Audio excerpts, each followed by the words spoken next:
pensarmos sobre o Espiritismo, esta porta, esta opção aberta para todos aqueles que estão insatisfeitos, para todos nós que estamos buscando um pensamento mais profundo, porque estamos cansados, sobrecarregados de velhas ideias. Nós iremos, neste momento, tentar tornar esta nossa exposição uma conversa em face de que dá-nos a impressão de que nossos corações estão mais tranquilos para perceber Sua presença divina neste nosso mundo. Nós queremos então fazer como que uma viagem de retorno às terras primeiras de Cafarnaum, aonde o Senhor pôde iniciar a sua tarefa, o seu messianato, onde nas terras primeiras de Cafarnaum, com Simão Pedro, André, João, Tiago, o Senhor vai estabelecer, em tarde inesquecível, no Monte Curuarim, as belas e imortais canções do Sermão do Monte, o inesquecível poema da montanha, que para o notável Gandhi, Mahatma Gandhi, se todos os livros da humanidade, se todos os livros sagrados da humanidade se perdessem, e se sobrasse apenas o Sermão da Montanha, nada se teria perdido. Esse notável pensador hindu, que sentia-se cristão em coração, deixou-nos então aberta a perspectiva de que o mestre cantou o mais notável poema da imortalidade. E eis porque nós nos queremos voltar para Cafarnaum. Nós queremos começar nosso estudo nas bases da Galileia antiga, para que o homem atormentado do século XX, esse homem tão agitado da Judéia moderna, possa psicamente subir para a Galileia e, junto às páginas tranquilas da história do cristianismo nascente, nós vertermos o pensamento e acalmarmos um pouco para refazer nossos passos neste mundo. O fato é que a nossa civilização, nos propósitos que até então estão estabelecidos, está falida. Nossas melhores instituições estão sendo obrigadas a reavaliar drasticamente os seus caminhos. Nossas indústrias, empresas, as relações patronais, toda a dinâmica sociológica que está estabelecida no nosso mundo passa por uma gigantesca reforma nunca antes assistida. Então estamos acompanhando neste painel histórico da atualidade um homem assustado em fronte ao futuro, visto que ele é por demais angustiante. Quando nos colocamos na metade do século passado, pelos idos de 1859, quando o notável naturalista inglês Charles Darwin estabelece uma nova visão biológica para a evolução dos seres, dando inclusive fundamentação para o materialismo científico dialético, nós encontramos o homem então entrando num avanço científico tão notável, um avanço do pensamento tão libertador e tão ousado, que levou cientistas e pensadores do século passado, no seu final, estabelecer que o homem do século XX, deste nosso século, portanto, teríamos tanto conforto tecnológico, teríamos tanta tranquilidade graças ao avanço da medicina e da política, que o homem não precisaria mais de Deus. Deus, como mito histórico, seria por fim derrocado à história humana, porque o homem, não mais amedrontado perante as forças do universo, estaria agora tranquilo para caminhar por suas próprias pernas, livre de Deus. Era o que pensavam. E estes homens mesmos, eles próprios, puderam assistir ainda em 1914, no começo do século futuro, o assustar do homem destruindo-se coletivamente. Avançam-se os dias e estamos assistindo o final deste século, e frustraram as suas ideias, porque nunca como agora Deus se faz tão presente dentro das necessidades humanas em todos os instantes, particularmente quando a própria ciência, a ciência que conseguiu dividir o átomo de Demócrito, a ciência que conseguiu penetrar no intrincado elemento energético primeiro da matéria, a ciência que está estabelecendo as mais notáveis técnicas de cura do câncer e possivelmente breve da AIDS, este mal de final de século, essa própria ciência, não mais iludida com seus superpoderes, está percebendo uma interação harmônica proposta pelo próprio físico Albert Einstein, que vamos notando que tudo está integralizado, tudo está amarrado numa harmonia coerente e emocionante, numa harmonia que levou Max Planck, químico físico alemão, a dizer emocionado que quando ele observava do micro ao macro, desde os intrincados elementos pequenos, íntimos da mecânica quântica, até os mais fantásticos deslumbrares com as galáxias, ele percebia uma ideia inteligente, uma ordem inteligente. E ele dizia: quando observo do micro ao macro, encontro uma estruturação inteligente, parece-me que é o que chamam de Deus. A ciência vai se curvando, é o Criador de todos nós, de todas as coisas, todos os seres, está cada vez mais presente nas nossas necessidades espirituais, nas nossas necessidades ontológicas, da busca maior, como faz o girassol voltando toda manhã para o astro-rei.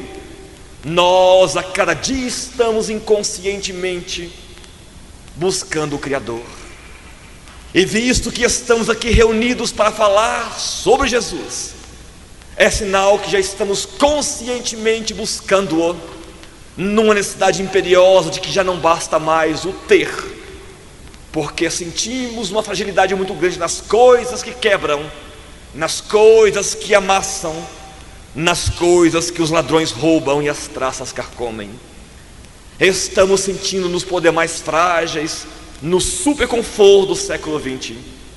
Estamos querendo fazer uma aquisição diferente, uma aquisição cantada desde o templo de Delfos na Grécia Antiga, desde os bosques da Índia Védica, desde os instantes de Lao Tse na China milenar, desde os instantes em que o notável pensador francês, o nosso mestre Allan Kardec, propondo um caminho de reconquista do homem em si mesmo, vai encontrar dos espíritos a orientação segura de que o autoconhecimento é o mais importante, o mais fundamental, o mais notável e transcendental aspecto das nossas buscas primeiras neste nosso mundo. Vamos então transformando agora com vocês um diálogo com Jesus. Nós iremos voltar, como dissemos, a Cafarnaum, encontrarmos-nos psicamente caminhando com ele pela praia de Genezaré, vê-lo assentar-se numa rocha segura, quando uma criança pequena vai em sua direção correndo. Ainda podemos ver os discípulos afastando a criança, e o Senhor diz-lhes: deixe vir a mim o pequeno, porque dele é o reino dos céus, e importa que cada um a ele se assemelhe. Tornarmos-nos como crianças, nós, os super civilizados, ter que aprender a ser criança na estrutura íntima da alma, voltar para a praia da Galileia para voltarmos a ver Jesus.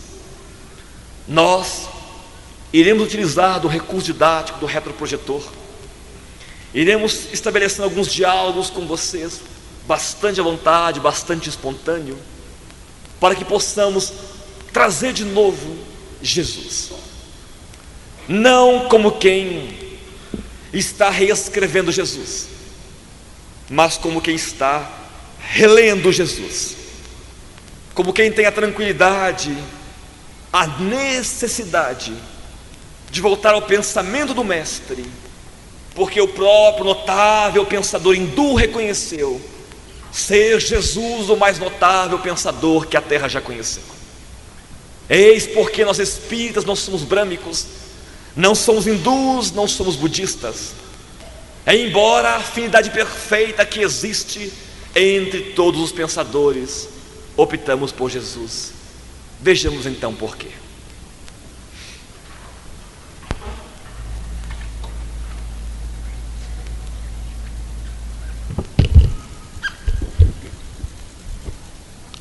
Ok?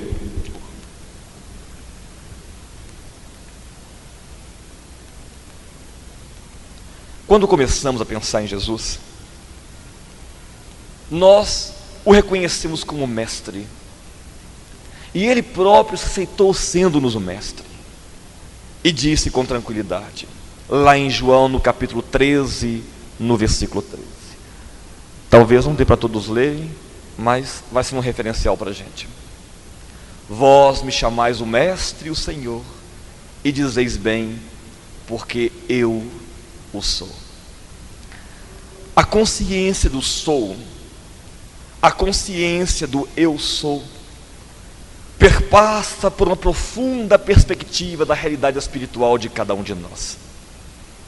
Nós temos muita dificuldade para falarmos quem somos. O que sou é algo profundamente ainda enigmático para nós.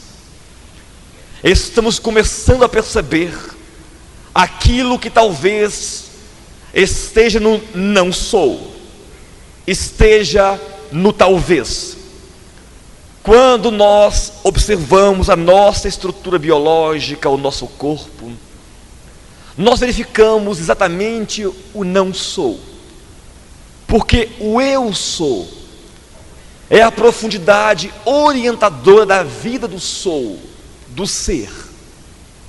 Este ser consciente de si, somente ele diz eu sou, porque ele tem uma total dimensão do que ele representa.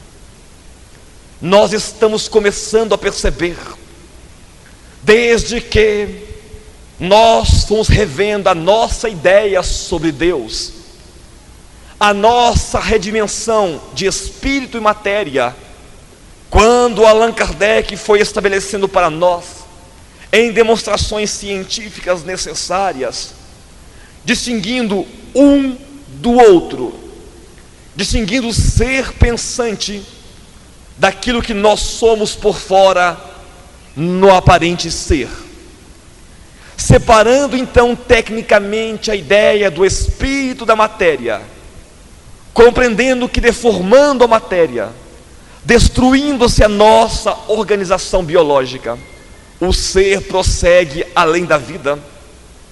Com as experimentações científicas então feitas por notáveis trabalhadores da ciência, nós tivemos a perspectiva de que nós não somos aquele que vai para o túmulo de forma nenhuma. Se nós não somos o que vai para o túmulo, então o que é que nós somos? Retomamos então a nova e profunda rediscussão do assunto. E isto então vai se aprofundando, vai se alastrando quando nós precisamos então redefinir a nossa ideia sobre Deus. Então, quando Allan Kardec, no Livro dos Espíritos, na questão 1, vai rever então conosco a ideia que tínhamos de Deus. Deus não é quem, Ele é o que. Ele não é uma pessoa, Ele é um ser impessoal. rever a ideia de Deus, colocando como ser imanente, presente e transcendente a todas as coisas concebíveis, começa a abrir a nossa perspectiva da nossa própria transcendência. E então vamos caminhando por uma via de compreender o que eu sou. E este ser profundo é uma abertura para nos visualizarmos numa sequência do eu sou. Exemplo: nós precisamos compreender Jesus e o Cristo. Antes de Jesus existir, o Cristo já existia. Como antes do eu agora, esse corpo, antes do Mário existir, a minha realidade, o eu, já era real, mesmo não sendo real para cada um de nós. Imaginamos você que não tem um filho ainda, está noivo, vai casar e vai ter seus filhos. Os seus filhos já existem, mesmo que não esteja com você. Então Jesus, o filho de Maria e José, é um ser que existiu temporariamente, mas o Cristo é o eterno ser, o eterno Logos, o eterno princípio pensante, que aliás representa para nós a nossa própria cristificação. Então nós somos um ser também crísticos, em perspectiva de construção desta transcendência, já que estamos aqui agora apenas numa temporária permanência.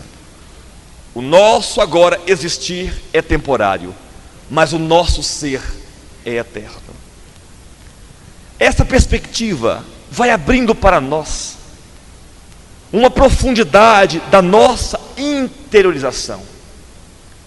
E isso é tão fundamental, meus amigos, porque embora parece complexa a ideia, nós vamos tentando simplificá-la para entendermos que somente compreendendo profundamente, e me refiro à compreensão e não a conhecimento periférico apenas. Muitos de nós sabemos que somos espíritos imortais, mas poucos se comportam como tal. É a isso que me refiro. É por isso que estou preocupado no começo dessa nossa conversa em deixar bastante claro que é importante pensarmos na nossa transcendência, no nosso ser eterno.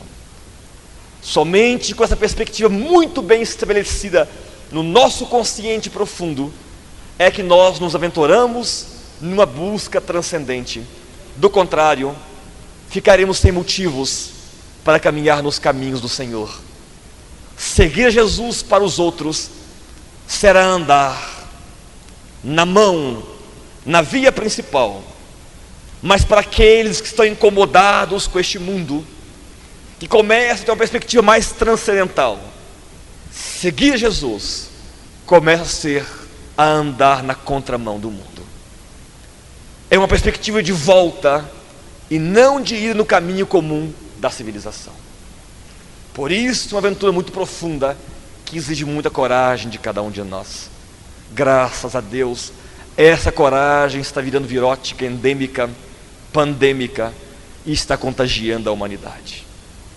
Quando começamos as pessoas a preocuparem com temas como qualidade, empresários discutindo qualidade total nas suas empresas, solidariedade sendo discutida nos caminhos de serviço, um posto de abastecimento de combustível, preocupado com como atender os seus clientes, como ser humano perante eles, e não com apenas ter os seus dinheiros, já é uma discussão profunda de que a humanidade está começando a perceber que é um ser muito mais notável do que a nossa permanência transitória neste mundo. Somente a perspectiva da nossa transcendência vai abrindo para nós uma vontade verdadeira de caminharmos nos campos profundos do Espírito. Em profundidade eu me refiro. E não apenas saber do Espírito, e não apenas ser um mediador dos Espíritos, um medianeiro das entidades espirituais, não apenas saber que nós não morremos, não apenas saber de Deus, mas viver como se Deus existisse. O professor José Herculano Pires denunciou com muita coragem de que ele via entre nós cristãos um cristianismo ateu, pessoas que falam de Jesus, mas não vivem o mestre, porque para eles Jesus não é mestre nem senhor. E como não se pode servir a dois senhores, as pessoas ficam perdidas, não sabem quem são. Ninguém vai ao Pai, ninguém vem ao Pai a não ser por mim. João capítulo 14, versículo 6. Se nós colocarmos essa frase categoricamente, como ela é apresentada ao pé da letra, nós estaremos criando uma dissensão ideológica. Não concordam conosco? Nenhum hindu, nenhum maometano, nenhum muçulmano, nenhum discípulo de Krishna, de Confúcio, nenhum persa, vai admitir então que essa frase seja verdadeira. Se tomarmos ao pé da letra que ninguém vai a Deus a não ser por Jesus. Mas aí que está a diferença que falamos. Não é que ninguém vai a Deus através de Jesus de Nazaré. Ele está propondo que ninguém chega a Deus a não ser passando pelo caminho da sua própria cristificação. Eu sou. Ele tinha consciência da sua profundidade. O caminho, a verdade e a vida. Ninguém vem ao Pai a não ser por mim. É esta profundidade que o Cristo que há em nós, que somente percebendo este Cristo interno, deixando-o nascer, sem medo, é que nós poderemos então entender o que é estar com Deus, o que é alcançar o reino de Deus, o que é sair apenas dos caminhos do ter para encontrarmos a profundidade do ser. E é uma felicidade como a qual o mundo ainda não nos pode dar. Esta é a diferença, meus amigos. E é algo com coragem, porque importa com que cada um de nós partamos em busca dessa experiência. E por ser uma experiência individual, pessoal e intransferível, importa que cada um de nós a tenha, o que significa sentir Jesus no próprio coração. Não há o que falar dele para que você sinta aquilo que eu sinto. É para falarmos dele para que você possa perceber qual é o seu próprio caminho para entender o Mestre. Porque somente com esta experiência transcendental do Cristo em si mesmo é que nós nos sentimos um homem diferente. Ao passo de encontrarmos o cântico do apóstolo, ao maravilhar-se quando encontra o Cristo, não o Cristo às portas de Damasco, mas o Cristo interior. Já não sou eu quem vive, mas o Cristo que vive em mim. Ele não disse que é o Jesus que vive nele, porque não tem jeito, são duas pessoas distintas. Mas é o Cristo que conseguiu nascer dentro de seu interior. Esta é a finalística da nossa vida, meus irmãos, meus amigos. É para isso que viemos.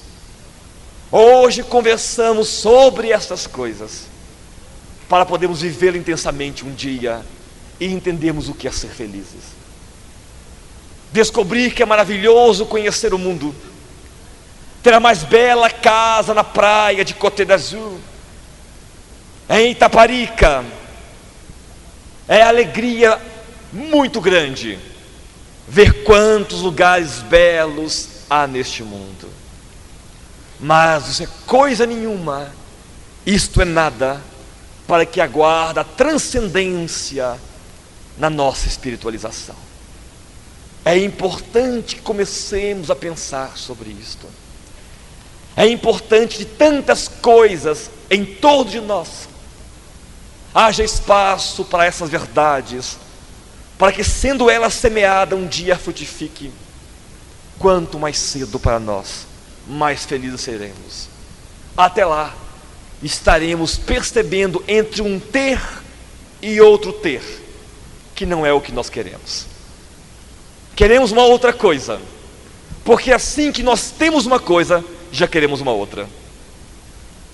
Assim que nós namoramos aquele aparelho de som na loja, olhávamos para ele ao passar toda a tarde por ele, e pensávamos: meu Deus, como ele é bonito, este é o que eu quero para mim, este é o mais lindo de todos, é o GP 9400. Passei um mês namorando o GP 9400. Ele tinha vários circuitos, vários comandos e a bênção do controle remoto, onde nunca levanta a fazer nada. Então, lá estava o reino de Deus presente no conforto. E namorávamos aquilo e fazíamos economias para comprar o 9400. Com muito sacrifício tivemos o 9400. Até a semana seguinte, quando lançaram o 9800. Esse sim que era bonito. Este era tudo o que eu sonhava. Porque eu não esperei mais uma semana. Era maravilhoso. Porque além de ter o laser, ele soltava raio laser. Além de tocar música, dançava comigo. Então era muito mais especial. Porque tem que ter sempre uma nova atração. Então o ter, ele é angustiante. Porque nunca nos bastará. Mesmo que você tenha o melhor. Me lembro há pouco tempo atrás, quando lançaram um novo carro no Brasil, todo mundo dizia que era o grande carro. Hoje, continua um grande carro, mas depois dos importados, já tem 32 marcas melhores do que essa. Um amigo me contou que são 32. É da gente ficar pensando então, nessa busca incessante do ter. Não que o ser não deva ter na sua experiência de evolução. O Espiritismo não prega que todos nós devamos deixar tudo o que nós temos de material e vivemos só de gafanhotos e mel. De jeito nenhum. Embora mel seja bom, gafanhoto não sei. Não é para isto que é a discussão. É para que nós percebamos que isto em si mesmo é angustiante. Não basta, meus amigos. Ninguém vem ao Pai a não ser por mim. Por este Cristo interno é que chegaremos a Deus. A que Pai estamos buscando? Vejamos mais um pouco. Quando pensamos no Cristo, no nosso Mestre, começamos a nos envolver com uma ternura tão especial, com um sentimento de calma tão especial, que ao acompanharmos estes momentos agitados que estamos vivendo, nós precisamos tanto desse Mestre que nos acalma tanto. Olha com que tranquilidade. Eu sou o bom pastor, conheço as minhas ovelhas, e elas me conhecem a mim. Há uma frase de um pensador que dizia assim sobre Jesus: se hoje tu me procuras, é porque tu já me conhecias. Se hoje estamos aqui para ouvir Jesus, é porque nós já o conhecíamos. Já era um ser importante para nós muito antes. É onde Emmanuel, na sua coragem notável de reler Jesus e retraduzi-lo para nós nos tempos modernos, vai dizer-nos que o ladrão, quando rouba, o assassino, quando mata, busca o Cristo inconscientemente e ainda não sabe. Mas no seu ser profundo, essas atitudes angustiantes de violência, é seu comportamento agitado, é o seu comportamento acuado de um ser que não sabe o que é. Na falta de não conhecer o seu ser profundo, busca o ter, em desespero, numa competição de inveja com aqueles que têm. Buscamos todo nós o Cristo interno, e esse Jesus é o nosso pastor. Não na visão da ovelha que é conduzida inconscientemente. Jesus nunca propôs-nos isto, sermos passivos no sentido da submissão. É sermos passivos na resignação. Eis a diferença crística de sua proposta. É nos pacificarmos por dentro para seguirmos com o nosso pastor, com o nosso mestre. Gandhi compreendeu perfeitamente bem isto, quando propôs na Índia, libertando-a do jugo inglês, quando apresenta a sua proposta do Ahimsa, a proposta da não violência. Não nos sentimos violentados com coisa alguma, não nos sentimos contra nada, não impomos resistência ao aprendizado da vida, mas soltarmos com tranquilidade, com resignação no aprendizado, para caminharmos em paz para a frente. Um repórter lhe perguntou certa feita: Gandhi, acompanhando a sua tarefa da não violência, devo entender que o Senhor é contra a guerra? E ele respondeu com calma: eu não sou contra a guerra. Mas como o Senhor não é contra a guerra? Então por que propõe a não violência? Meu filho, eu sou a favor da paz. Não sou contra nada, contra ninguém. Estamos a favor do bem, a favor da paz, a favor da não violência. Não importa, e ele lembrava de Buda, o mal que fazem contra nós. O que importa para nós é o mal que nós fazemos. Este é o mal que nos faz mal. Jesus, então, é este pastor notável para as nossas vidas. Sigamos. Alegrai-vos, não porque os espíritos se vos submetem, e sim porque os vossos nomes estão escritos no livro da vida eterna. Lucas 10, no versículo 20. Nosso Senhor reuniu os 72, os 70, como era chamado, na Galileia, e os mandou que fossem para várias terras pregar.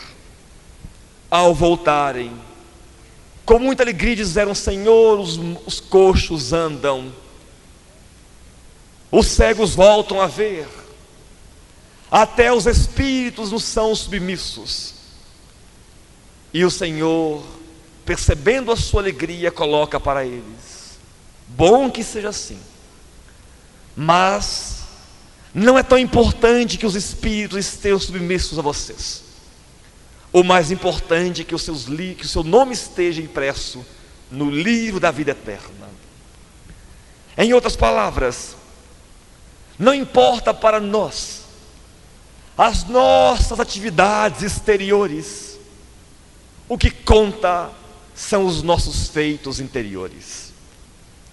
Nessa busca do transcendente, nessa busca do Cristo que há em nós, não é tanto importante quantas coisas nós estamos fazendo, mas é como nós as fazemos, é o que vai contar profundamente. Esta é a diferença, e é essa a importância que devemos perceber para a nossa busca de profundidade. Porque é muito comum as pessoas, quando tornam-se cristãs, quando se tornam espíritas, muitas vezes, numa preocupação motivada pela caridade, pela assistência ao caído, pelo irmão falido nas suas próprias experiências de vida, e rapidamente as pessoas se põem no trabalho chamado trabalho do bem, muito bem colocado, e começam a aventura deste companheiro. E nós notamos creches sendo fundadas, asilos sendo levantados, hospitais sendo levantados, e diversas obras que motivam o amor do cristão pelo irmão de dor. mas nós nunca devemos tirar de nosso coração. Não vai importar-nos quantas obras nós estamos fazendo. O que conta de verdade em profundidade é se o nosso nome está escrito no livro da vida, é se o Cristo está entrando em nossos corações. Não importa quantos pães estamos distribuindo, o importante é como nós estamos distribuindo os pães. Ser é mais importante que fazer do que falar. Quando o apóstolo diz que o exemplo vivifica, que o exemplo arrasta, nós muitas vezes confundimos o exemplo interior com o exemplo exterior. Obviamente, o ser que vai compreendendo a vida começa a viver segundo o seu novo padrão filosófico de vida, e essa sua atitude desempenha papéis de mudanças na sociedade aonde está atuando.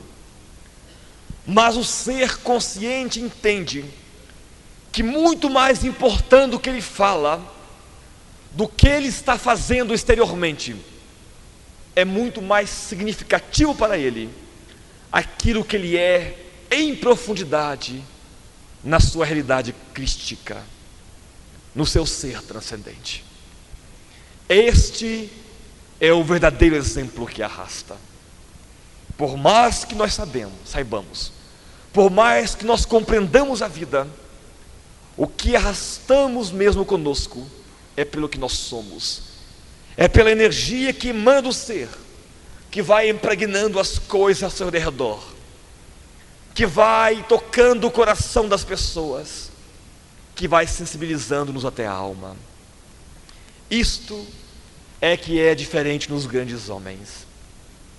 Eis porque, ao verificarmos o nosso notável Francisco Cândido Xavier, muitos se emocionam com seus 300 e quase 400 livros já escritos, publicados por ele. Muitos contam os 65 anos de trabalho com Jesus. Mas o Chico Xavier nos toca o coração, porque sobretudo é um ser que é coerente com aquilo que ele fala e faz a todo instante. Eis a diferença, eis a notável diferença, que levou alguns fariseus a perceberem Jesus: este homem é diferente, porque ele não é como os outros, porque ele fala como quem tem autoridade. Disse um fariseu, depois de ouvir um pronunciamento do mestre, numa certa ocasião: ele fala como quem tem autoridade. Esta é a diferença. Nos preocuparmos com ser. Ser é mais importante, meus amigos, porque quando começamos a fazer, simplesmente a fazer, muitas vezes ficamos empolgados com a ilusão dos feitos, por mais notáveis que sejam. Quando esses feitos são benéficos, são bons para todos, podemos cair numa ilusão interior. Ao fazer muito, ficamos então estagnados, acreditando que estamos muito bem em nossa evolução, e estagnamos ali, com tantas coisas que temos feitos pela vida, e não continuamos a modificarmos-nos por dentro. Um exemplo breve seria, toda vez que nós mantemos, por exemplo, uma instituição de trabalho no bem, e depois de muito realizar o trabalho de contato social com as pessoas carentes materialmente falando, depois de atendermos muitas pessoas enfermas, nos sentimos tranquilos por tanta obra realizada, mas muitas vezes estamos estagnados nas nossas buscas de profundidade. Na nossa própria instituição, as coisas estão equivocadas e erradas. É comum encontrarmos instituições que realizam grandes trabalhos sociais, Mas quando começamos a conversar com os companheiros sobre como realiza os trabalhos, notamos um certo desgosto desses companheiros. Notamos que ficam incomodados quando começamos a pensar com eles as suas tarefas, porque fazem, e fazem mesmo, muita coisa, mas não admitem reavaliar as suas tarefas numa busca mais profunda daquilo que estão desenvolvendo. Notamos que estão iludidos pelo feito. Em outra ocasião, o fazer nos deixa também estagnados na evolução espiritual, por pensarmos que tudo agora já está muito bem para nós. Esta é a ilusão que experimentou Frederick Figner, o chamado por nós irmão Jacó, que vem alertando a nós espíritas em particular, para a grande diferença entre o fazer e o ser. Ele, um dos mais notáveis trabalhadores do espiritismo, percebeu-se depois da sua própria desencarnação, numa situação não muito agradável no mundo espiritual, porque percebeu que fez para os outros, mas não estava em si mesmo realizado profundamente. Não basta falarmos, fazermos o que o nosso mestre nos ensinou. É importante que isso esteja integrado na nossa intimidade da alma. É claro que para nós que não ainda sentimos o Cristo profundamente em nós, é bom que começamos por alguma coisa. Comecemos fazendo, ou começamos como estou aqui agora falando. É bem confortável, às vezes. Comecemos a treinar o Cristo, que esteja falando, que esteja fazendo, mas a nossa meta maior é ser Cristo. Nunca percamos isso de vista, para não perdermos a reencarnação, no meio de tantos feitos para os outros e muita pouca conquista para nós mesmos.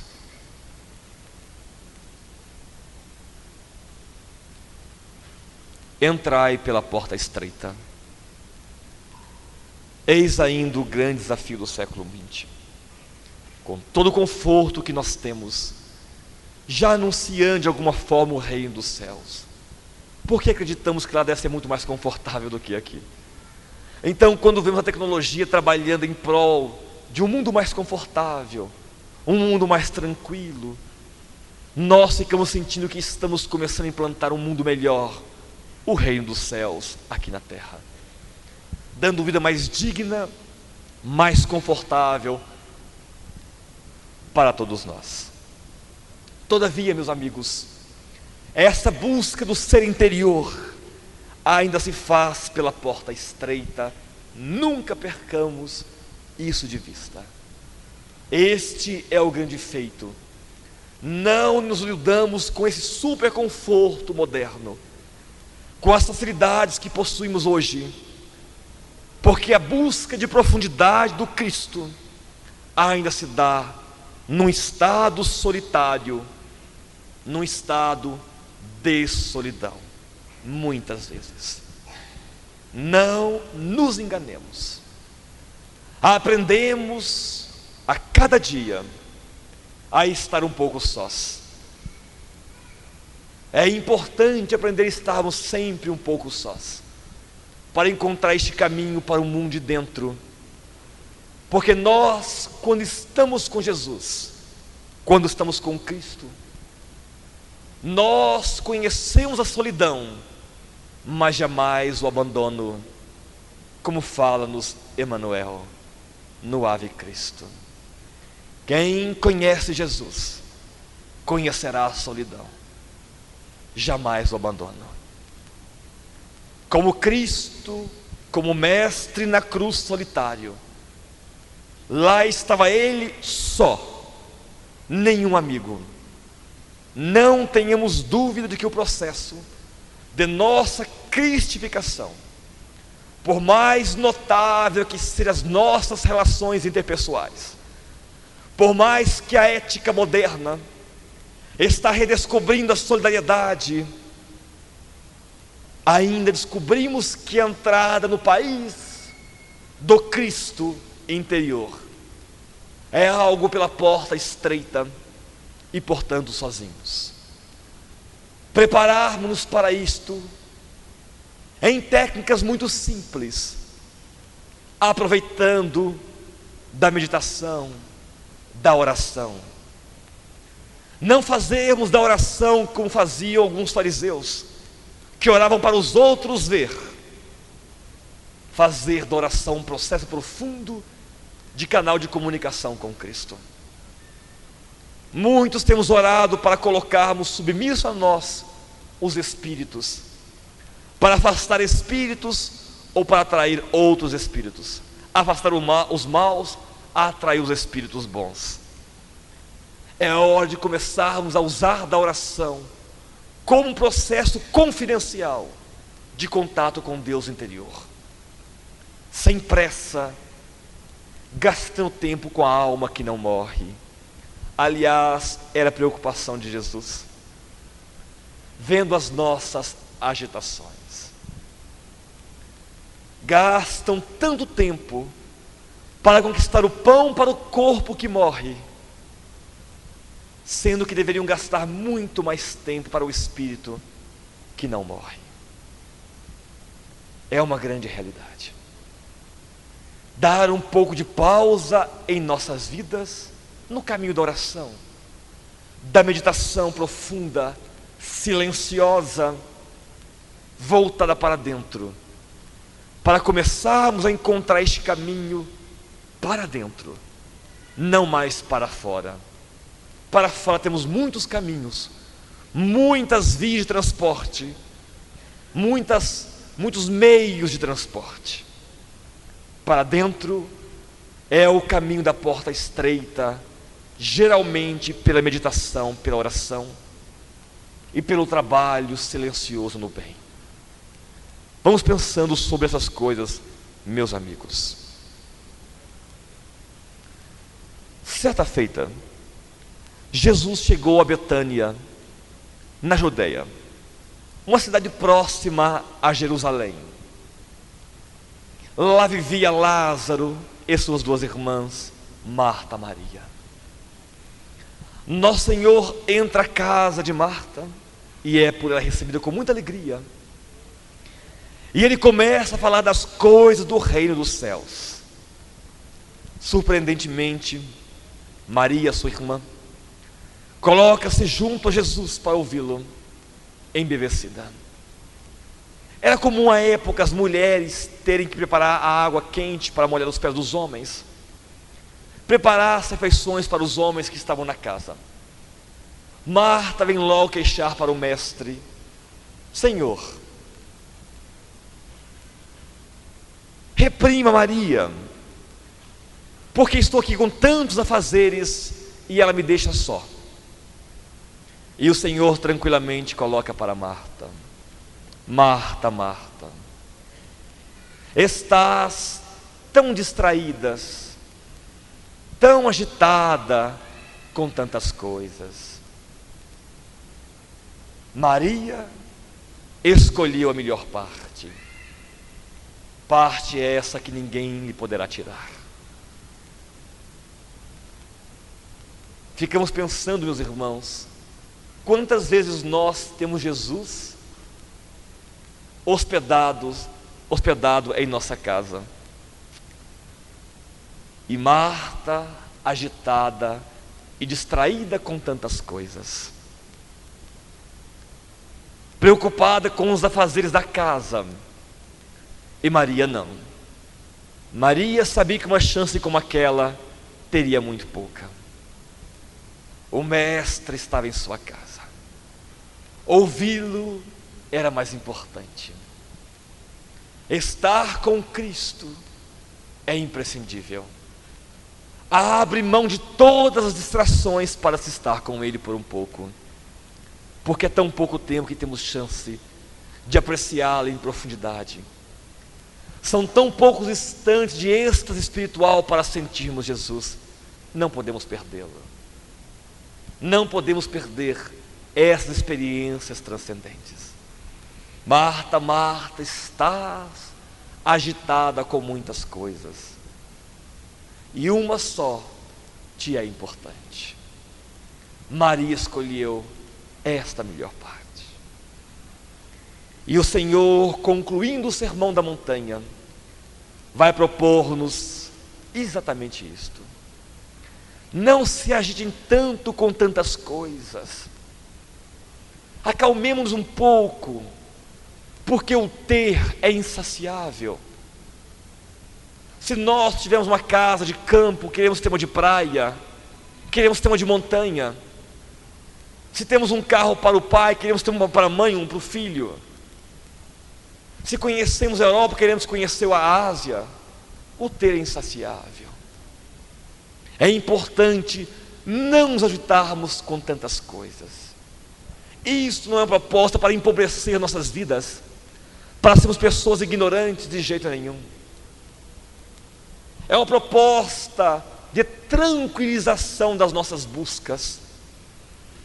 Em tudo que buscarmos, até nas coisas materiais, busca primeiro o reino dos céus. Buscai, pois, em primeiro lugar o reino dos céus e a sua justiça, e todas as outras coisas vos serão acrescentadas. Lá em Mateus, no capítulo 6, versículo 33. Buscai primeiro o reino dos céus. De que reino dos céus nos falava Jesus? Que reino dos céus era este? E ele colocou lá em Lucas, falando exatamente sobre o reino de Deus. Ele dizia, Lucas 17:20, o reino de Deus não vem com aparências exteriores. É a pedra de toque para reavaliarmos as nossas buscas de profundidade. Quando estamos na pauta do bem, quando nos inserimos no campo da caridade, e é interessante que convencionou-se chamar caridade o trabalho social com o carente. Em O Livro dos Espíritos, Allan Kardec perguntou com muita ousadia: era um ser ousado, como todos os grandes seres devem ser, audaciosos e ousados. Devemos ter uma certa insatisfação com o nosso tempo, com a nossa evolução, numa busca insatisfeita com o profundo, embora uma busca calma, tranquila e profundamente agradável, porque a busca do reino dos céus é uma busca emocionante e prazerosa, não é algo infeliz, não é algo triste, como nos pintaram na Idade Média os seus pensadores, os nossos santos, todos tristes, aparentemente infelizes por buscar Jesus. De jeito nenhum. A busca do Cristo é uma busca alegre, uma busca otimista, profundamente confortável no aspecto da busca. Kardec perguntou na questão 886 do Livro dos Espíritos: qual é o significado da palavra caridade? Mas como a entendia Jesus? Como Jesus compreendia a visão de caridade? E os imortais responderam para Kardec: benevolência para com todos, indulgência para com os defeitos alheios, perdão das ofensas. É uma questão que nos chamou a atenção no que diz respeito à busca do reino de Deus. Nós estávamos acreditando que buscar o reino de Deus era fazer coisas, era instituir várias casas de apoio ao carente. Até que um dia ouvimos de Mário Barbosa, um grande pensador espírita do norte do Brasil, quando perguntaram para ele sobre o trabalho da sopa, o trabalho do asilo, o trabalho da creche para a criança, qual é a função disso no Espiritismo?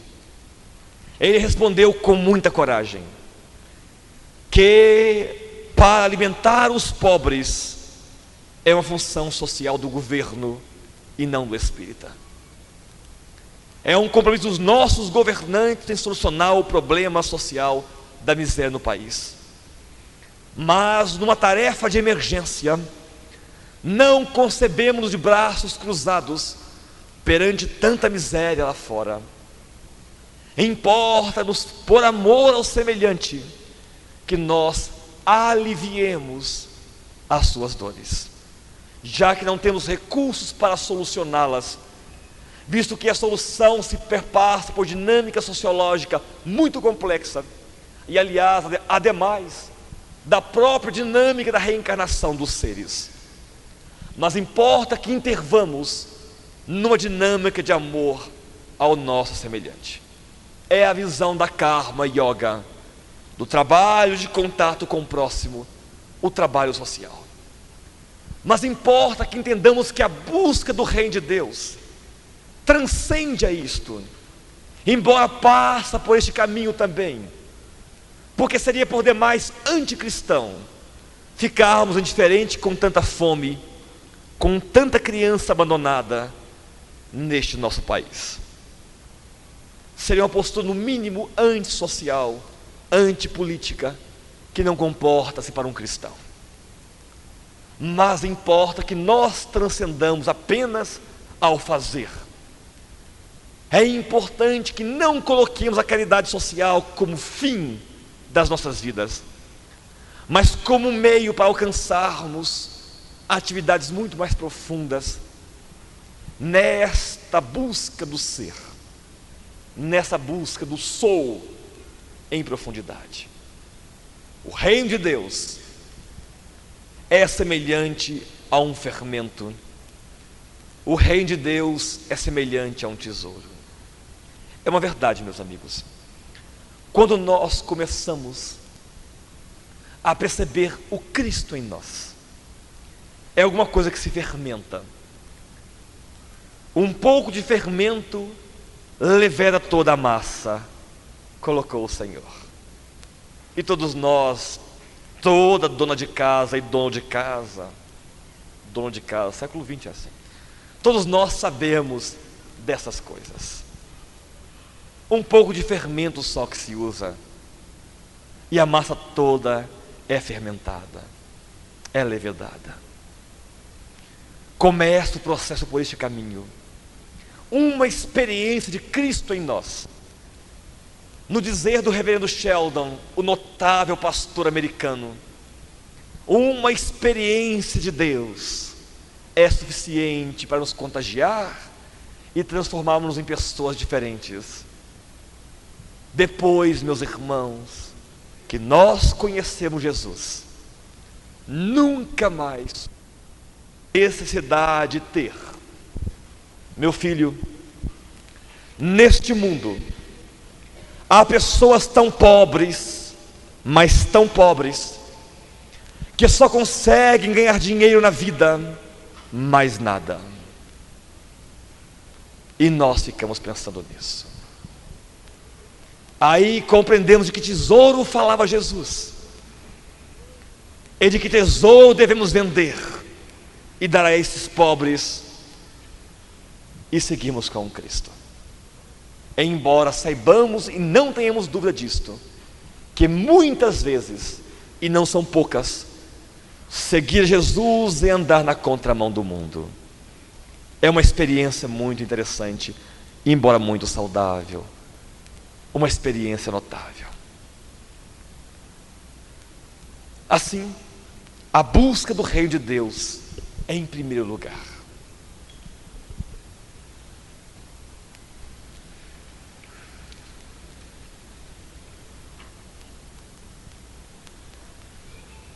Para tentarmos encerrar esse diálogo com vocês, vamos colocar o texto para nós percebê-lo juntos. Estamos com pouco tempo, só temos até a meia-noite. Eu acabo até lá. Faltam só mais 15 lâminas, fiquem tranquilos. Ernst Bloch, notável pensador alemão, propôs: por que estas palavras tão remotas não cansam? Quando li essa frase dele, fiquei emocionado, porque é uma verdade muito grande. Nós estamos aqui hoje, nesse 20 de novembro, falando de Jesus, desde o ano zero, possivelmente desde o ano zero, estamos incomodados com Cristo. Há quantas e quantas vidas ouvimos as mesmas palavras, lemos o mesmo texto e não nos cansa nunca. Cada vez que relemos Jesus, é uma emoção nova, é alguma coisa extraordinária. E ficávamos pensando nele, quando dizia para nós, leia comigo o terceiro texto: não se turbe o vosso coração, crede em Deus, crede também em mim. Na casa do Pai há outras moradas, se assim não fosse, eu já vou-lo teria dito. Eu me vou preparar-vos um lugar, para onde que eu esteja, vós estejais também. Se me amardes, guardareis os meus ensinamentos.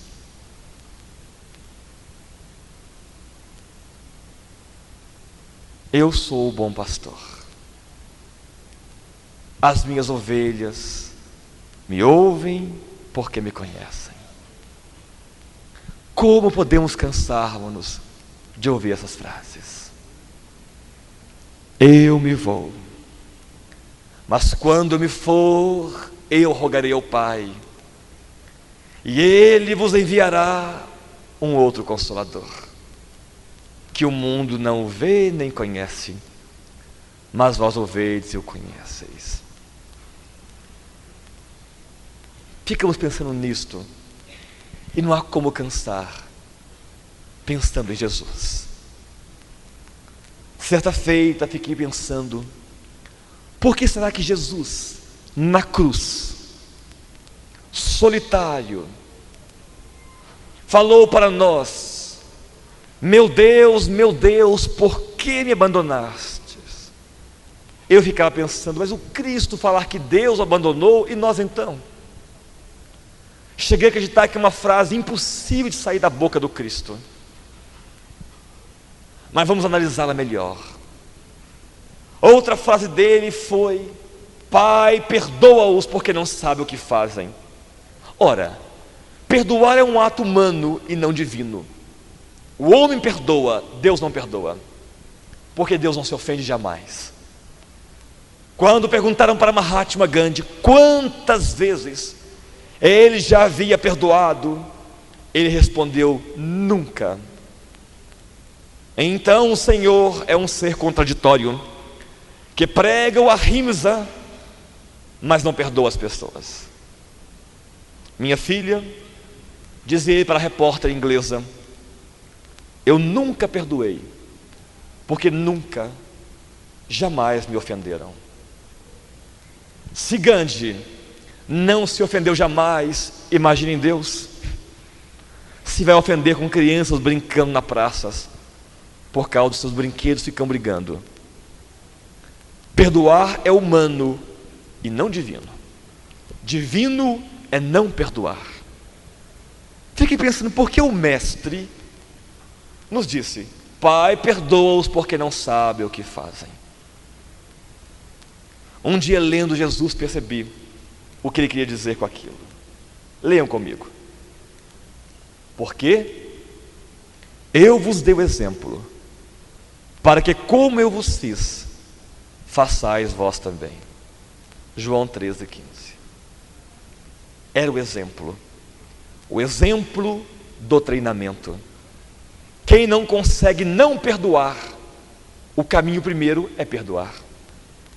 Já está muito bom, porque é muito menos pior do que quem se magoa, quem cai na revolta e passa dias e anos naquele moto contínuo de revolta contra o seu semelhante. Há pessoas que se magoam de uma tal forma que fica com a pessoa magoada o tempo todo na cabeça. Não pensa outra coisa a não ser como vingar-se dela. Pensa, um dia, 2 dias, e é muito interessante que geralmente, quando somos um pouquinho já espiritualizados, a gente passa uns 2 dias pensando como se vingar. Aí encontra a pessoa no 3º dia, já não importa mais. Mas ficou 2 dias sofrendo aquela tortura obsessiva de si mesmo, pensando como vai matá-la, como vai destruí-la, como vai pensar, como vai torturá-la, se na cadeira elétrica, na câmara de gás ou os pedacinhos com formiga. A gente fica pensando a forma de torturar a pessoa. Imaginamos obsessores, né, que Satanás possa ajudá-la a descer para o inferno, no fogo eterno, aquele fogo que não queima, aquele fogo horroroso. Então, ficamos pensando como a mente atormentada já sofre 2 vezes. Primeiro em pensar em como vingar-se, e depois, se vier a vingar, o retorno para a lei de causa e efeito do ato cometido. E numa 3ª vez, entre que aprender que a vingança não vale a pena, que vingança é coisa de fraco e não de forte. O fraco revida porque é covarde. O fraco usa a força muscular porque não tem força interior. Este é o fraco. Enquanto que o corajoso não teme, sabe que está em paz em qualquer circunstância. Não teme aquele que pode matar-lhe o corpo, porque não pode matar-lhe o ser. Não teme quem rouba-lhe a túnica, porque não pode perder a túnica espiritual que vai construindo em seu interior em profundidade. Portanto, Ele nos deu exemplo para que nós o pudéssemos entender. Meu Deus, por que me abandonaste? Fiquei pensando sobre essa frase um tempo também, até que eu tive na bênção, no caminho, um Honório Abreu para me explicar a frase. É uma verdade. Todo instante profundamente sublime das nossas vidas, parece que Deus nos abandonou. Estamos sozinhos. É muito comum para nós espíritas pegarmos os livros evangélicos, aqueles de Emmanuel, aquela série que todos nós gostamos muito, Fonte Viva, Pão Nosso, Palavras de Vida Eterna, e abrir ao acaso para encontrar uma mensagem de apoio para o dia, para o problema. Não é assim que nós fazemos? Frequentemente fazemos isto. E isso para os problemas comuns. Mas quando estamos numa grande experiência de resgate kármico, ou numa grande experiência de maturação espiritual, abrimos a página e não dá nada certo. Não tem nada a ver com o problema da gente. Procuramos um amigo, não está em casa. Ligamos para alguém, viajou. Ligamos para fulano, não pode. Já perceberam bem como é interessante isso? Parece que estamos abandonados. Se somos médium, nem arrepio de obsessão a gente sente. Está sozinho. Não sente nada. Procura os benfeitores.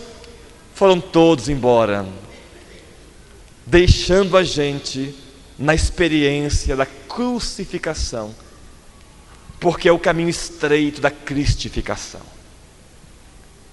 Parece que estamos abandonados, mas não estamos.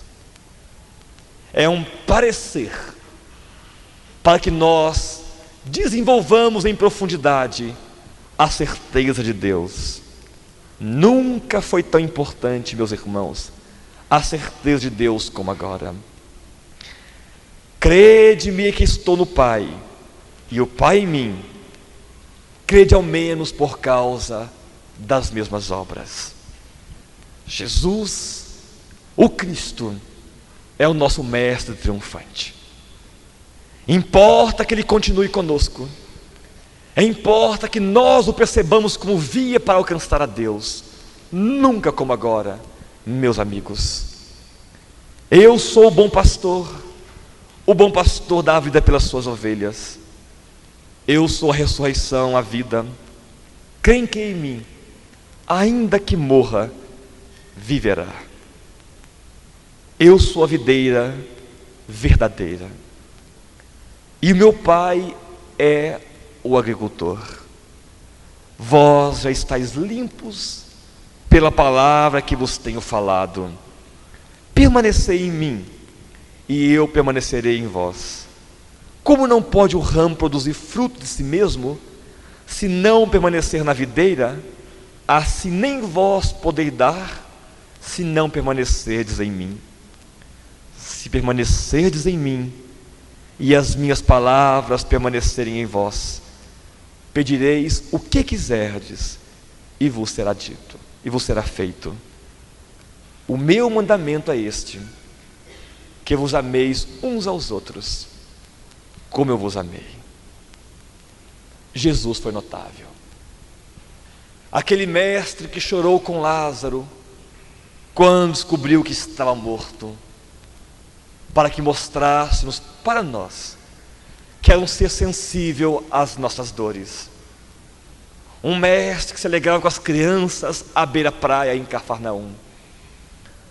Um mestre que enfrentou o sinédrio numa postura de ahimsa, de não violência.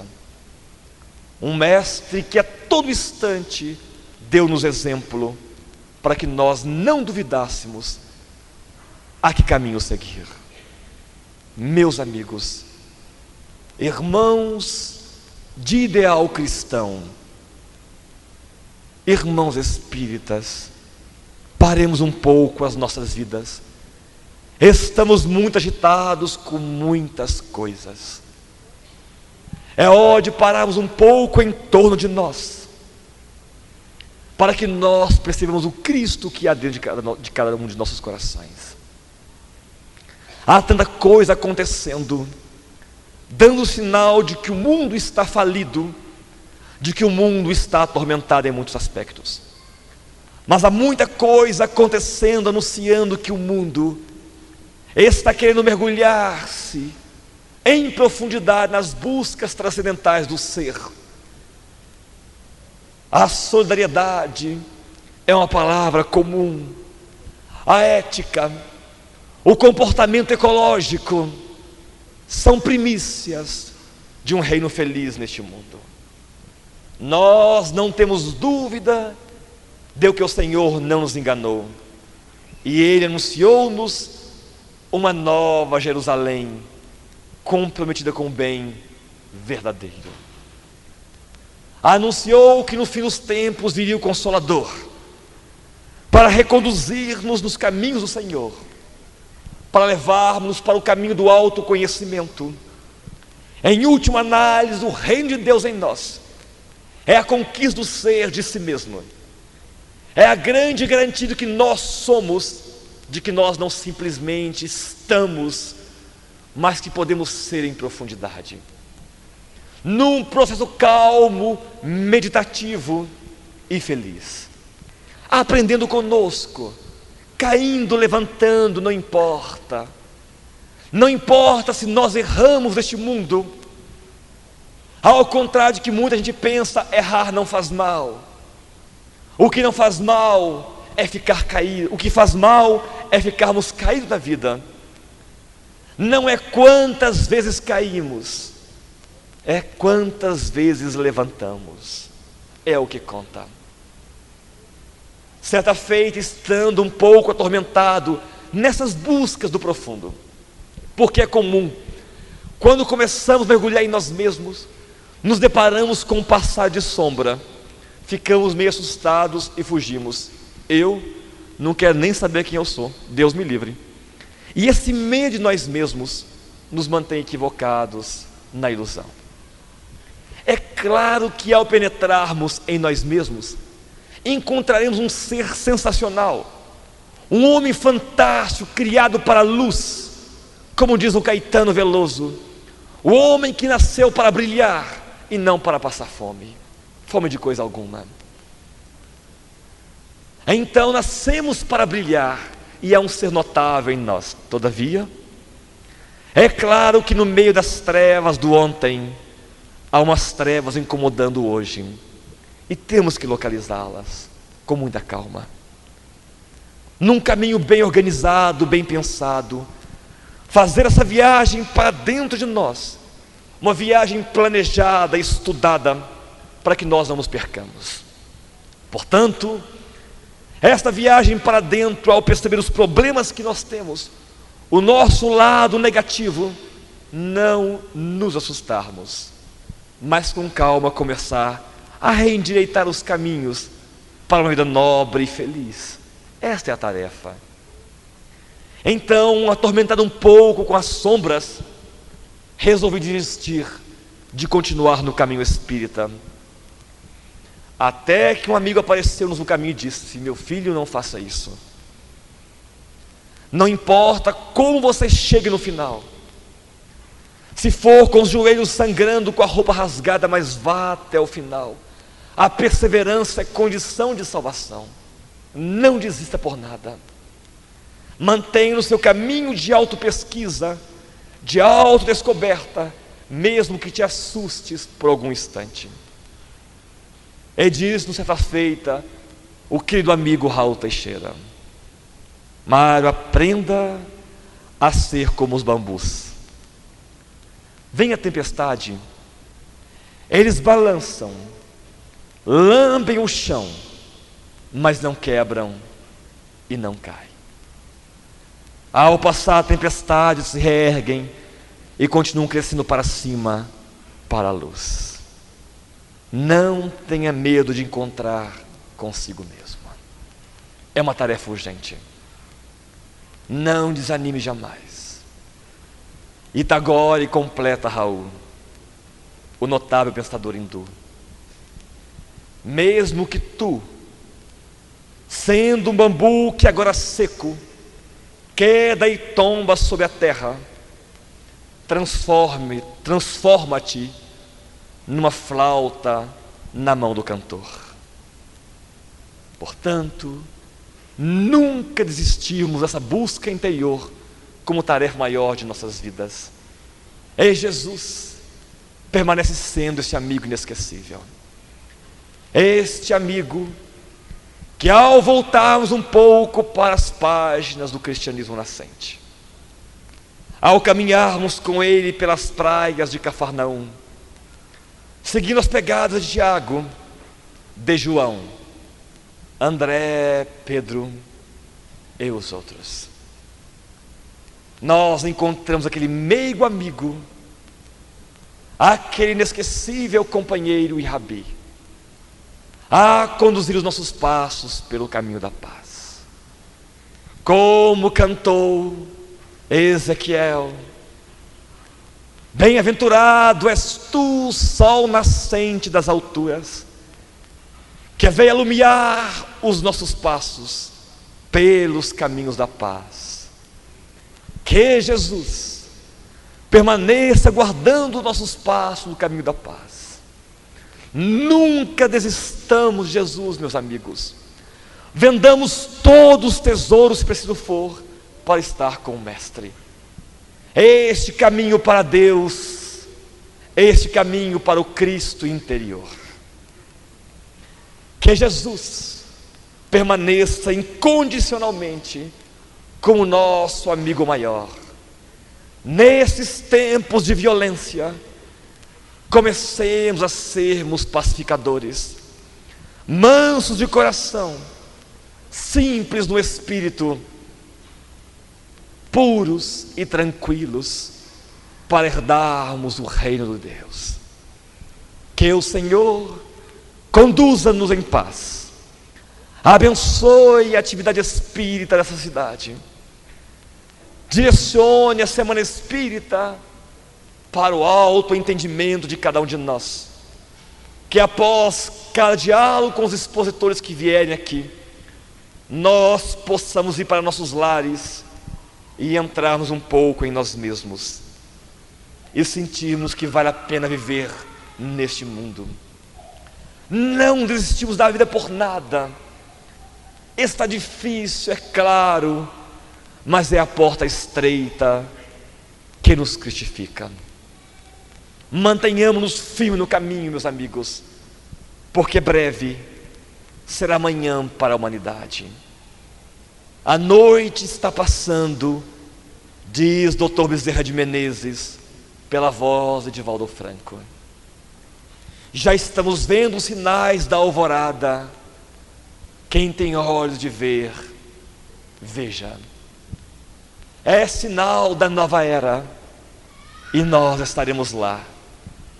Não percamos a oportunidade de triunfar neste mundo com Jesus, por Jesus.